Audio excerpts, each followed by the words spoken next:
Forgiving someone can be a hard thing to do.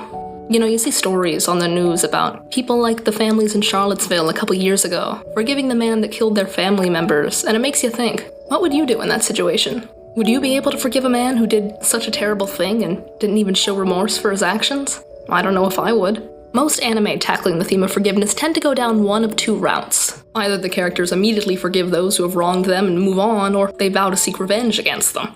Neither of those examples is really true to life, though. It can be very hard to forgive those who have wronged you, especially if you can't understand them. And that is the core message of the 2016 film from Kyoto Animation, A Silent Voice. I really recommend you watch the movie before you watch this video. It was kind of overshadowed by Your Name since they came out in the same year, so fewer people have seen it.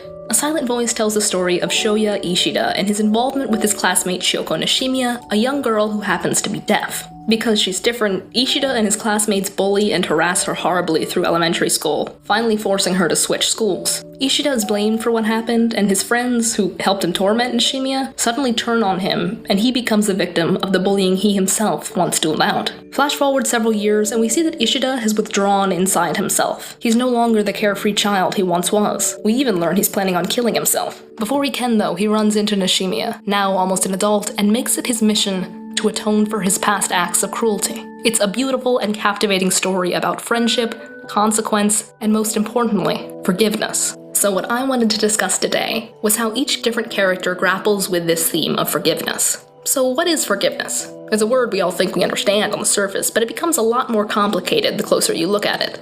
Jacques Derrida famously thought that forgiveness was paradoxical by its nature and therefore impossible. But we're not talking about him today. The dictionary defines forgiveness as the ceasing of feelings of resentment against an offender. But it's important to distinguish forgiveness from actions like accepting or justifying. To quote Lucy Allais, a philosopher at the University of California, quote, "What we take ourselves to be doing quite often when we think we're forgiving is actually excusing, justifying, or accepting. Those are all ways of coming to see that there isn't anything to forgive," unquote. For example, this could mean realizing that it wasn't really the dog that broke our mother's favorite vase, so since our friend didn't do anything wrong, there's no need to forgive them for a crime they didn't commit. Quote, "Forgiveness essentially involves seeing it not as justified, not as excused, and not as acceptable, and still not holding it against you," unquote. This is what Ishida is seeking from Nishimiya. Not for her to excuse his actions is okay, but to recognize that he's a changed person and not hate him for what he's done in the past. But Nishimiya forgives him immediately. Well, she doesn't really forgive him because she never blamed him in the first place. Every time he did something to her, threw dirt at her, sprayed water on her head, she always turned back to him with a smile on her face. She thought that these actions were her fault, that they were justified since she was a burden to those around her. Instead of blaming others or the world for her difficulties, she directs that blame inward toward herself. Thanks to her interactions with Ishida over the course of the film, she's able to see that she's not useless and not a burden. And that is when she can truly, finally, accept Ishida's apology at the end of the film and forgive him. She's even able to forgive Ueno, who beat her up only a week prior. Ueno's a very interesting character. She serves as kind of the foil to Ishida. She didn't receive the same backlash that Ishida did after their actions toward Nishimiya, so she never had to change as a person. It makes you wonder as an audience if Ishida would be just like her now if his friends hadn't turned on him. Ueno actually does change during her middle school years if you read the manga. She's cruel to Sahara once again when Sahara comes in second place behind her in a design project. Ueno starts bad-mouthing her and her work to the class, but instead of lashing out against her, Sahara actually stands up for Ueno later on. Shocked by this, Ueno strikes up a friendship with Sahara, and the two become quite close. But let's stick with just the film for now. Ueno's path toward forgiveness is one that is never quite completed. She blames Nishimiya for what happened to Ishida. She reasons that if Nishimiya had never shown up, then the class wouldn't have turned on Ishida and she would still be close to him.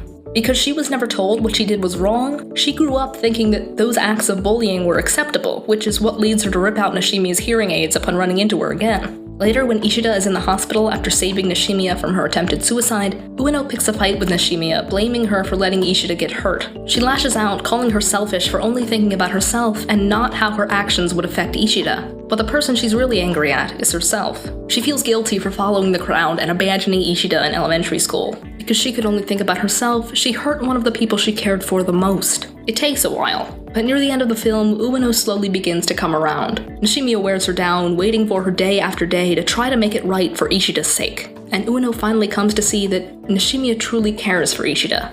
I don't know if she'll ever be completely able to forgive her, but her trying to learn sign language at the end was a step in the right direction. Ishida is obviously the character who changes the most over the course of the story. The torment he received from his classmates helped him realize the impact his actions could have on others. He begins to understand Nishimiya a little bit. His new position as an introverted, withdrawn person allows him to see the world through her eyes, a world in which he's disconnected. When he meets Nishimiya again, he's given a second chance, an opportunity to make amends for what he's done as a child, an opportunity to understand her. Ishida is quick to forgive others, but struggles when it comes to forgiving himself. When Yuzuru, Nishimiya's little sister, posts a compromising photo of him, getting him suspended, he's not angry with her. He understands why she did it, and even though it wasn't right, he doesn't hold it against her, even if she still holds the past against him. Yuzuru spends so much time worrying about her sister that she's lost her own sense of self. In the beginning, she's very guarded, skeptical of what Ishida's intentions may be. However, she's one of the first people to forgive him. When she suddenly realizes he's changed as a person, she quickly warms up to him, showing just how desperate she was for someone to talk to. Ishida's guilt and inability to forgive himself are what drive him to attempt suicide at the beginning of the film. No matter how much he grows and changes, his classmates still view him as that obnoxious little brat who bullied the poor deaf girl. Thanks to that constant reminder, he's not able to move forward. His ability to understand others is also hindered by the past. He couldn't comprehend why Nishimiya wasn't furious with him for his actions, so he pushed her till she reached her breaking point.